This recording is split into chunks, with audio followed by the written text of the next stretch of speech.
வணக்கம். அதிமுகவுக்கு திமுக கூட்டணியை உடைக்கணும் அப்படிங்கிறது தான் அவங்களுடைய நோக்கம், எண்ணம் எல்லாமே. ஆனால் திமுக கூட்டணி ரொம்ப ஸ்ட்ராங்காக இருக்குது.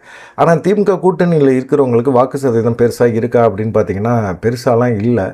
இருந்தாலும் பார்த்தீங்கன்னா அவங்க கடைசி வரைக்குமே நாங்கள் வெற்றி கூட்டணியில் இருக்கிறோம், எங்கள் கூட்டணினால தான் திமுக வெற்றி பெறுது அப்படிங்கிற மாதிரி சொல்லிக்கிட்டே இருக்கிறாங்க. குறிப்பாக பார்த்தீங்கன்னா திமுகவுக்கு ஒரு 25% 30% ஓட்டுகள் இருக்கும். அதே போல் திருமாவளவனுக்கு 1% குறைவாக தான் இருக்குது. அதே போல் இடதுசாரிகள் கட்சியெல்லாம் பார்த்தீங்கன்னா 0.5 அந்த சதவீதம் தான் வச்சுருக்காங்க. காங்கிரஸ் தான் அதிக அளவில் 4% வச்சுருக்காங்க. காங்கிரஸுக்கு அடுத்து விசிகா கட்சி வர்றதுக்கு வாய்ப்புகள் இருக்குது. 0.7 கம்யூனிஸ்ட்டுகள் வச்சுருக்கிற 0.5 அதுக்காக இவங்க கேட்குற தொகுதிகள் அதிக அளவில் கேட்குறாங்க. அதை ஏற்றுக்கவே முடியல திமுகனால். கொடுக்குற சீட்டே அதிகம்தான். இப்போ கம்யூனிஸ்ட்டுகளுங்கெல்லாம் கடந்த முறை 6 சீட்டு கொடுத்தாங்க அப்படின்னா 2 சீட்டில் தான் ஜெயிக்கிறாங்க. ஜெயிக்கிறவங்களுக்கு இவங்களுக்கு வச்சுருக்கிற வாக்கு சதவீதம் 0.5. இந்த இதுக்கு பார்த்திங்கன்னா இவ்வளோ சீட்டு கொடுக்குறதே அதிகபட்சம். ஆனால் இன்றைக்கி பார்த்திங்கன்னா கம்யூனிஸ்ட்டில் இருக்கிற பொதுச்செயலாளர் சண்முகம் என்ன பேசுகிறாரு அப்படின்னா, எங்களுக்கு அதிக சீட்டை நாங்கள் கேட்போம், எங்களால் தான் திமுக கூட்டணி வெற்றி பெறுது, வெற்றி தோல்வி ஒரு 0.5% கூட நிர்ணயிக்கிறதுக்கு வாய்ப்புகள் அதிகமாக இருக்குது அப்படிங்கிற மாதிரி சொல்லிட்டு இருக்காங்க.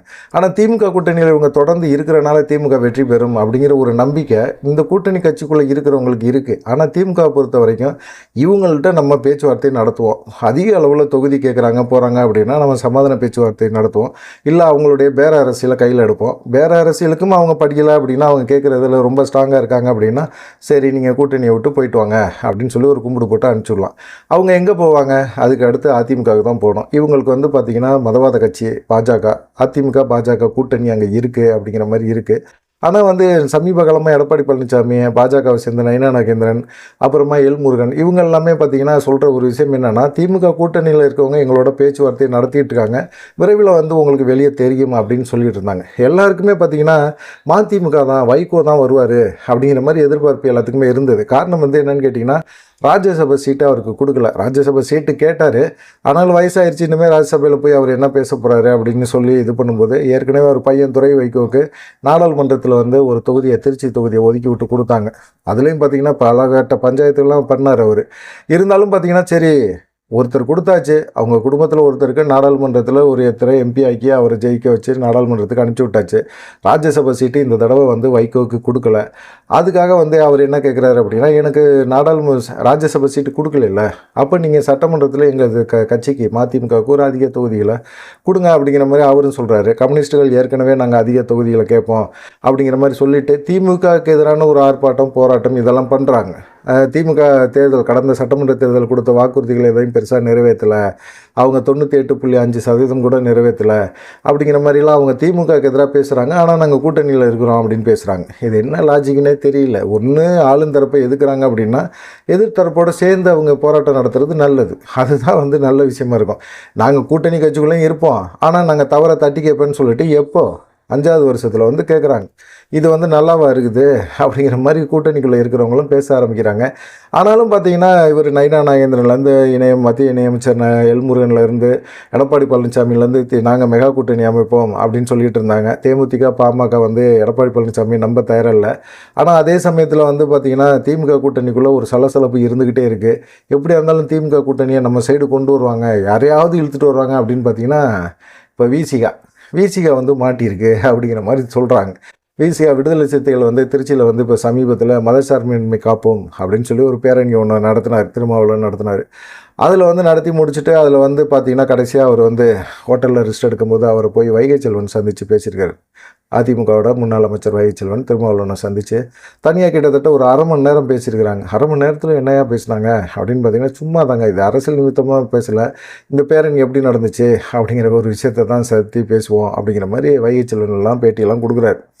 அதுக்கு முன்னாடி பார்த்திங்கன்னா நயினா நாகேந்திரன் அதுக்கு முன்னாடி நாள் வைகை செல்வன் சந்தித்து அவர் ஒரு புக்கை எழுதியிருக்கிறார். அந்த புக்கை அவர் கொடுத்துருக்கிறார். அதே போல் திருமாவளவனையும் சந்தித்து புக்கு கொடுத்துருக்கிறாரு, பரிசளிப்பு கொடுத்துருக்கிறாரு. அப்புறமா திருமாவளவனாண்ட பொதுவான ஒரு அரசியல் பேசியிருக்கிறார். இப்போ திருச்சியில் வந்து என்ன பண்ணார் திருமாவளவன், மத சார்பின்மை காட்போம் அப்படின்னு சொன்னார். அங்கே வந்து அதிமுகவோட பாஜக கூட்டணி இருக்குது. அப்படி இருக்கும்போது அந்த கூட்டணியோட இவர் போய் சேருவாரா அப்படிங்கிற ஒரு டவுட் இருக்குது.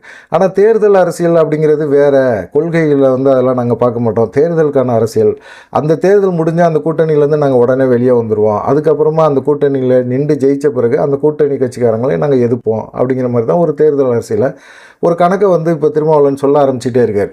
இப்போ திமுகவோட அவர் சண்டை போடுறாரு, திமுகவோட அவர் வந்து எதிர்ப்பு தெரிவிக்கிறாரு, திமுகவோட அவர் வந்து ஒரு சுமூகமான போக்கு இல்லை அப்படிங்கிறது தெளிவாக தெரியுது. அப்படி இருக்கும்போது விசியை வந்து வெளியேறதுக்கு வாய்ப்புகள் இருக்குது அப்படிங்கிற மாதிரி ஒரு சந்தேகத்தையும் கிளப்பிக்கிட்டே இருக்கிறாரு. கிளப்பிக்கிட்டே கம்யூனிஸ்ட் கட்சிகள் போல் இவரும் வந்து என்ன சொல்கிறாரு, நாங்கள் திமுக கூட்டணியில் தான் இருக்கிறோம், எங்களுக்குள்ளே எந்த விதமான ஒரு பிரச்சனையும் கிடையாது, கொள்கையெல்லாம் ஒன்று தான் எங்களுக்குள்ளே அப்படின்னு சொல்லிட்டு அப்படியே வந்து திமுகவுக்கு எதிரான ஒரு நடவடிக்கை எடுக்கிறாரு. ஏன்னா இப்படியெல்லாம் செஞ்சால் தான் திமுக வந்து இவங்க கேட்குற தொகுதியில் கொடுக்கும் அப்படிங்கிற மாதிரி இவங்க நினைக்கிறாங்க. ஆனால் திமுக வேறு கணக்கு போடுது. விசிகாவுக்கு வந்து எவ்வளோ சதவீத வாக்குகள் இருக்குது, 0.7% வாக்குகள் தான் இருக்குது. அது இல்லாமல் பார்த்தீங்கன்னா இப்போ வந்து திமுக பொறுத்த வரைக்கும் மக்கள் நீதி மையம் கமல்ஹாசன் இருக்கிறாரு, தேமுதிக வர்றதுக்கு வாய்ப்புகள் இருக்குது, பாமக கூட வர்றதுக்கு வாய்ப்புகள் இருக்குது அப்படிங்கிற மாதிரி ஒரு எல்லாமே பேச்சுவார்த்தை நடத்துகிறாங்க. அதனால் திருமாவளவன் போகிறதுனாலையோ இல்லை கம்யூனிஸ்ட்டுகள் போகிறனாலையோ மதிமுக போகிறனாலையோ பெருசாக திமுகவுக்கு பாதிப்பு ஏற்படாது. இவங்க ஓட்டுகள் எல்லாமே விஜய் கோர்த்து எடுத்துகிட்டு போயிடுவார், நமக்கு ஒன்றும் பிரச்சனை கிடையாதுன்னு திமுக தலைமை யோசிக்குது. ஏன்னா ஏற்கனவே அவங்க 30% வாக்குகளை வச்சுருக்கிறாங்க அப்படிங்கிற மாதிரி இருக்குது. அவங்களுக்கு தேவை வந்து ஒரு 35-40% வாக்குகள் ஆட்சி அமைக்கிறதுக்கு. அப்படிங்கும்போது அதுக்கு தகுந்தாமல் ஒரு செட்டப்பை உருவாக்கிடுவாங்க. கண்டிப்பாக வந்து தேமுதிகலாம் இழுத்து உள்ளே விட்டுருவாங்க அப்படின்னு தான் நினைக்கிறாங்க. ஏன்னா ஏற்கனவே வந்து பார்த்திங்கன்னா திமுகவுக்கு எதிராக மக்கள் நல கூட்டணின்னு ஒன்று உருவாக்குனாங்க. ஆனால் திமுக தோக்கடிக்கிறதுக்கு தான் அது பயன்படுத்த ஒளி இவங்க பெருசாக ஒன்றும் ஜெயிக்கவே முடியல. விஜயகாந்த் முதலமைச்சர் வேட்பாளர் அப்படின்னு சொல்லி தான் இவங்க விஜயகாந்தையும் காலி பண்ணி விட்டாங்க, தேமுதிகவையும் காலி பண்ணி விட்டாங்க. விசிகாலாம் வந்து அதுக்கப்புறம் எந்திரிக்கவே முடியாத ஒரு சூழ்நிலை இருந்துச்சு. திமுகவோட கூட்டணி வச்ச பிறகு தான் கொஞ்சம் கொஞ்சமாக அவங்கெல்லாம் இப்போது அப்படியே கட்சி வளர்ந்துக்கிட்டு நிற்கிது. ஆனால் அதெல்லாம் மறந்துட்டு இவர் வந்து திமுகவுக்கு எதிரான ஒரு பேச்சு நடவடிக்கை அப்படிங்கிறத வந்து பெருசாக விசிகா கட்சிக்காரங்களே எடுத்துக்கல. விஜய் வந்து ஒரு சைடு வராரு, தாவேகா வரனால விசிகாவுக்கு தான் அடி விடுவோம் அப்படிங்கிற மாதிரி சொல்லிகிட்டு இருக்காங்க. இந்த மாதிரி சூழ்நிலையில் இப்படி வந்து அவர் வந்து திமுக எதிர்ப்பு அப்படிங்கிற ஒரு விஷயத்தையும் பேசுகிறார். ஏன்னா இந்த திருச்சியில் நடந்த மதசார்பின்மை காப்பும் பேரணியில் கூட திமுகவை எதிர்த்து தான் அவர் பேசியிருக்கிறார். நாங்கள் திமுக கூட்டணியில் தான் இருக்கிறோம், திமுக ஆளும் தரப்பாக இருக்குது, ஆனால் எங்களுக்கு வந்து நிறைய கட்டுப்பாடுகளை விதிக்கிறாங்க, எங்களை வந்து ரோட்டில் வந்து பேரணி நடத்த விட மாட்டேறாங்க, போலீஸ் கட்டுப்பாடு நிறையா இருக்குது, கொடியை நட விட மாட்டேறாங்க, இன்னும் எங்களை வந்து ஒரு தீண்டத்தகாதவங்களாக பார்க்குறாங்க அப்படின்னு சொல்லி தான் பேசினார். திமுகவுக்கு எதிராக தான் பேசினார். பேசிட்டு வந்த பிறகு அவரை வைகை செல்வன் சந்தித்து பேசியிருக்கிறாரு அப்படிங்கிற மாதிரி இருக்குது. இந்த மாதிரி சூழ்நிலையில் கம்யூனிஸ்ட்டுகள் இவங்க எல்லாமே வந்து திமுகவுக்கு எதிரான ஒரு நிலைப்பாட்டோடு பேசினாலும் திமுக கூட்டணியில் தொடரணும்னு சொல்லி யதார்த்தத்தில் பேசுகிறாங்க. என்ன பண்ணுறதுன்னே தெரியல. இவங்களை எப்படி சமாளிக்கிறது அப்படிங்கிறதும் புரியல. திமுகவுக்கு சமாளிக்க முடியும் அப்படின்னு சொல்லி முதலமைச்சர் நினைக்கிறாரு. இதுக்குன்னு ஒரு குழு போடுவார் இவங்களோட பேச்சுவார்த்தை நடத்துறதுக்கு. அந்த குழுக்கிட்ட வந்து இவங்களுடைய குறைகளை எல்லாம் சொல்லுவாங்க. சொல்லும்போது பார்த்திங்கன்னா அதுக்கப்புறமா ஒரு ஃபினிஷ் பண்ணிவிட்டு அப்புறமா கடைசியாக வந்து முதலமைச்சர் பேசுவார். முதலமைச்சர் பேசும்போது பார்த்திங்கன்னா எல்லாமே ஆஃப் ஆகிடுவாங்க அப்படிங்கிற மாதிரி சொல்லிகிட்டு இருக்காங்க. இது ஒரு சைடு போகுது. இப்போ வந்து எடப்பாடி பழனிசாமி கொஞ்சம் இறங்கி வந்திருக்கிறாரு அப்படிங்கிற மாதிரி இன்னொரு விஷயத்தையும் சொல்கிறாங்க. என்ன இறங்கி வந்திருக்காரு அப்படின்னு பார்த்தீங்கன்னா, ஓபிஎஸை வந்து கட்சிக்குள்ளே சேர்த்துக்கலாம் அப்படிங்கிற ஒரு எண்ணத்துக்கு வந்திருக்கிறாரு.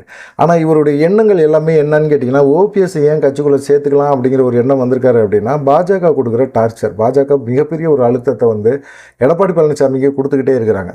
கூட்டணி ஆட்சி அப்படிங்கிறதுலாம் அவங்க உறுதியாக இருக்கிறாங்க. ஆனால் எடப்பாடி பழனிசாமி மௌனம் காத்துக்கிட்டே இருக்கிறாரு. ஆனால் அந்த மௌனத்துக்கு பின்னாடி என்ன இருக்குன்னா, நம்ம ஒருங்கிணைந்த அதிமுக உருவாக்கிடுவோம், ஓபிஎஸ்ஸை ஏன் நம்ம தனியாக விட்டுக்கிட்டு ஓபிஎஸ்ஸை திரும்ப உள்ளே கொண்டு வந்துடுவோம், தென் மாவட்டங்களில் நமக்கு இறங்கு முகமாக இருக்குது, படு பாதாளத்தில் கிடக்குது அதிமுக, ஓபிஎஸ்ஸை கட்சிக்குள்ளே கொண்டாந்துருவோம். அவரோட இருக்கிற இப்போ 4 எம்எல்ஏக்கள் இருக்காங்கன்னா, இந்த 4 எம்எல்ஏக்களுக்கும் திரும்பவும் நம்ம வாய்ப்பை கொடுப்போம். கட்சியில் வந்து ஓபிஎஸ்க்கு வந்து பொருளாளர் பதவியை கொடுத்துருவோம், திரும்பவும் ஓபிஎஸ்ஸை கொண்டு வந்துடுவோம். ஏன் நம்ம பாஜகட்ட அடி பண்ணிடணும், கடைசி நேரத்தில் பாஜகவோட நம்ம அடி பண்ணியாமல் கூட்டணியிலேருந்து விலகி வந்துட்டு நம்ம வந்து விஜயோட கூட்டணி வச்சுருவோம் அப்படிங்கிற ஒரு எண்ணத்தில் இருக்காங்க. ஏன்னா எடப்பாடி பழனிசாமிக்கு ஒரு டவுட் இருந்துக்கிட்டே இருக்குது. இப்போ வந்து ரெட்டைலை சின்னத்தை கொடுத்துருக்குறாங்க. இப்போ புகழேந்தி, பெங்களூர் புகழேந்தி, அப்புறமா வழக்கறிஞர் குருமூர்த்தி, இவங்கெல்லாம் தேர்தல் ஆணையத்தில் இந்த மாதிரி ராஜ்யசபா சீட்டுக்கு ரெட்டைலை சின்னத்தையோ ஏ ஃபார்ம் பி ஃபார்மையோ பயன்படுத்தக்கூடாது எடப்பாடி பழனிசாமி, இது வந்து நீதிமன்ற அவமதிப்பு அப்படிங்கிற மாதிரிலாம் தேர்தல் ஆணையத்தில் கொடுத்தாங்க. தேர்தல் ஆணையம் அதெல்லாம் பெருசாக கண்டுக்கவே இல்லை, கன்சிடரே பண்ணலை. அப்போ எதுக்காக புகார் மனுலாம் வாங்குறாங்க, எதுக்காக, என்ன விஷயம்? இந்த மாதிரி ஒரு நீதிமன்றத்தில் ஏற்கனவே ஒரு வழக்கு நிலுவையில் இருக்குது அப்படிங்கும்போது பொதுச் செயலாளர் அவர் கிடையாது அப்படின்னு சொல்லி ஏற்கனவே நீதிமன்றம் ஈரோடு கிழக்கில் சொன்ன பிறகும் திரும்பவும் ரெட்டை இலை சின்னத்தை அவங்களுக்கு கொடுக்குறாங்க அப்படின்னா பாஜக சப்போர்ட் பண்ணுது எடப்பாடி பழனிசாமிக்கு அப்படிங்கிறது தெளிவாக தெரியுது. அதனால தான் பார்த்திங்கன்னா அவங்க என்ன செய்கிறாங்க அப்படின்னா எடப்பாடி பழனிசாமி தரப்பில் ஏஃபார்ம் பிஃபார்மில் கையெழுத்து போட்டு 80 வரை தண்டபால் இவங்களை வந்து ராஜ்யசபா உறுப்பினராக ஏற்றுக்கிட்டாங்க. தேர்தல் ஆணையம் ஏற்றுக்குச்சு. அப்புறமா இவங்க வழக்கு போட்டு இவங்க கரை முறைன்னு கத்திட்டு கிடந்தாங்க 2 நாள். அதுக்கப்புறமா அதையும் விட்டாங்க. இப்போ சட்டமன்ற தேர்தலையும் பார்த்திங்கன்னா ரெட்டை இலை சின்னத்தை எடப்பாடி பழனிசாமிக்கு கொடுப்பாங்களா மாட்டாங்களா அப்படிங்கிற ஒரு டவுட் இருக்குது. இதை வச்சு தான் கேம் விளையாட போகுது பாஜக அப்படின்னு தெரியுது. இதை எதிர்த்து யார் நிற்கிறா அப்படின்னு பார்த்தீங்கன்னா ஓபிஎஸ் நிற்கிறார். ஓபிஎஸ் வந்து அவருக்கு தனக்கு ரெட்டை இலை சின்னம் வேணும்னு நினைக்கிறார். இதை எடப்பாடி பழனிசாமி இப்போ ஓபிஎஸோட சமரச பேச்சுவார்த்தை நடத்துறதுக்கான ஒரு இருக்குது, வாய்ப்புகள் இருக்குது. அதை வாய்ப்பை ஏற்படுத்தி பேசிகிட்டு இருக்காங்க அப்படிங்கிற மாதிரியும் சொல்கிறாங்க. ஆனால் இதில் வந்து என்னன்னு கேட்டிங்கன்னா ஓபிஎஸ்ஸை நம்ம இந்த சைடு ஏமாற்றி இந்த சட்டமன்ற தேர்தலுக்காக கூட்டிகிட்டு வந்துட்டு அவங்கள ஜெயிக்க வச்சு அவர் பெருசாக ஜெயித்தாலும் என்ன பண்ண போகிறார்? 4 எம்எல்ஏக்கள் தான் அவர் கையில் இருக்கும். பழையபடி 4 எம்எல்ஏக்கள் ஆதரவு தான் இருக்கும். பெருசாக கட்சிக்குள்ளே அவருக்கு செல்வாக்கு இருக்காது. ஆனால் அவரை வச்சு நம்ம மிகப்பெரிய அளவில் ஒரு செல்வாக்கை பெற முடியும், அதிமுக பெற முடியும் அப்படின்னு ஒரு நம்பிக்கை அவருக்கு எடப்பாடி பழனிசாமி இருக்குது. அது உண்மையும் கூட. அப்படிப்பட்ட ஒரு சூழ்நிலையில் இப்போ ஓபிஎஸ்க்கு வந்து திரும்பவும் கட்சிக்குள்ளே பொருளாளர் பதவியை கொடுத்து அவருக்கு ஆதரவாளர்கள் ஒரு 4-5 பேர்த்துக்கு வந்து ரெட்டை இலை சின்னத்தை கொடுத்து அவரை வந்து சரி கட்டிடலாம் அப்படிங்கிற ஒரு முடிவில் இருக்கிறாங்க. பேச்சுவார்த்தை நடக்குது அப்படிங்கிற மாதிரி சொல்கிறாங்க. இதில் ஓபிஎஸ் தரப்பும் கொஞ்சம் சந்தோஷம்தான். பொருளாளர் பதவி பழைய மாதிரி இருந்தால் போதுமையா நமக்கு அப்படிங்கிற மாதிரி ஒரு எண்ணத்தில் இருக்கிறாங்க. ஏன்னா இப்போ இருக்கிற பொருளாளர் திண்டுக்கல் சீனிவாசன் உளறுன்னு உளறிக்கிட்டு கிடக்கிறாரு. அந்த மனுஷனை மாற்றினாலே போதுமையா நமக்கு அப்படின்னு எடப்பாடி பழனிசாமி யோசிக்கிறார். 3வது அண்ணாமலை பொறுத்த வரைக்கும் பார்த்திங்கன்னா இன்னமும் அவர் சொல்கிற ஒரு விஷயம் வந்து பாஜக ஆட்சி தான். என்னையை பொறுத்த வரைக்கும் பாஜக ஆட்சி தான். நாடாளுமன்ற தேர்தலில் 2024 நாடாளுமன்ற தேர்தலில் அதிமுக கூட்டணி எவ்வளோ வாக்கு சதவீதம் வாங்குச்சு? அதிமுக எடப்பாடி பழனிசாமிக்கு வாக்குகள் சரிஞ்சுக்கிட்டே இருக்குது. எடப்பாடி பழனிசாமி அதிமுகவோட முகமாக பார்க்குறதுக்கு யாருமே அதிமுக தொண்டர்களே விரும்பலை. இன்றைக்கி இருக்க சூழ்நிலையில் யார் இப்போ எடப்பாடி பழனிசாமியை முதலமைச்சர் வேட்பாளர் அப்படின்னு சொல்லி உருவாக்கி எடப்பாடி பழனிசாமியை முதலமைச்சர் வேட்பாளராக நிறுத்தி ஓட்டு கேட்டால் மக்கள் ஓட்டு போட மாட்டாங்க அப்படிங்கிற ஒரு சூழ்நிலை இருக்குது. அப்படிங்கிறத கலை யதார்த்தத்தோடு அண்ணாமலை சொல்லிகிட்டே இருக்கிறார். இன்றைக்கி வாக்கு சதவீதம் ஏறக்குறைய பாஜக கூட்டணிக்கும் அதிமுக கூட்டணிக்கும் ஈக்குவலாக தான் இருக்குது. ஆனால் ஒருபடி சொல்லப்போனால் நாடாளுமன்ற தேர்தலுக்கு அப்புறமா எடப்பாடி பழனிசாமியோட நம்பகத்தன்மை மக்கள் மத்தியில் குறைஞ்சி போச்சு. குறிப்பாக சிறுபான்மையினர் மக்கள் மத்தியில் குறைஞ்சி போச்சு. அதனால் பார்த்திங்கன்னா கண்டிப்பாக அவங்கள ஏற்றுக்க மாட்டாங்க. அப்படிப்பட்ட ஒரு சூழ்நிலையில் நம்ம ஏன் பாஜக தலைமையில் ஒரு கூட்டணியை உருவாக்கலாம் அப்படிங்கிறத அண்ணாமலை திரும்பவும் அழுத்தம் திருத்தமாக சொல்லிக்கிட்டே இருக்குது. இது பாஜக மேலிடத்துக்கும் எடப்பாடி பழனிசாமி மேலே நம்பிக்கை இல்லை. எடப்பாடி பழனிசாமி ஏதோ ஒன்று பண்ணுறாரு, கடைசி நேரத்தில் கழட்டி விட்டுருவார். ஏன்னா பாஜக ஆட்சின்னு அண்ணாமலை சொல்கிறாரு, கூட்டணி ஆட்சின்னு நயினா நாகேந்திரன் சொல்கிறாரு, அதிமுக தலைமையில் கூட்டணி ஆட்சி அப்படிங்கிறத சொல்கிறாரு, உறுதிப்படுத்துகிறாரு. அமித்ஷா அதை தான் சொல்கிறாரு. ஆனால் எதிர்த்தரப்புலேருந்து ஒரு ரியாக்ட் வரணும்ல.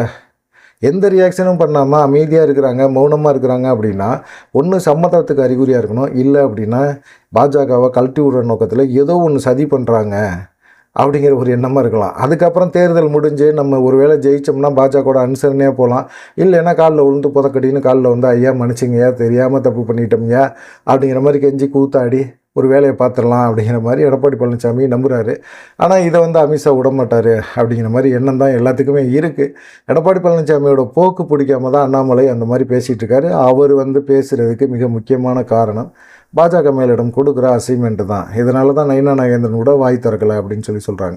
நீங்கள் என்ன நினைக்கிறீங்க? இந்த 3 மிக முக்கியமான விஷயங்களை பற்றி என்ன நினைக்கிறீங்க அப்படிங்கிற ஒரு விஷயத்தையும், திருமாவளவன் அதிமுக கூட்டணிக்கு வருவாரா, அதே போல் வந்து ஓபிஎஸோட எடப்பாடி பழனிசாமி சமரச பேச்சுவார்த்தை நடத்துகிறாரா, அண்ணாமலை திரும்பவும் பாஜக ஆட்சி தான் அப்படின்னு சொல்கிற இந்த 3 விஷயங்களை பற்றி நீங்கள் என்ன நினைக்கிறீங்க அப்படிங்கிற ஒரு விஷயத்தை மறக்காமல் கமெண்ட் பண்ணிட்டு போங்க.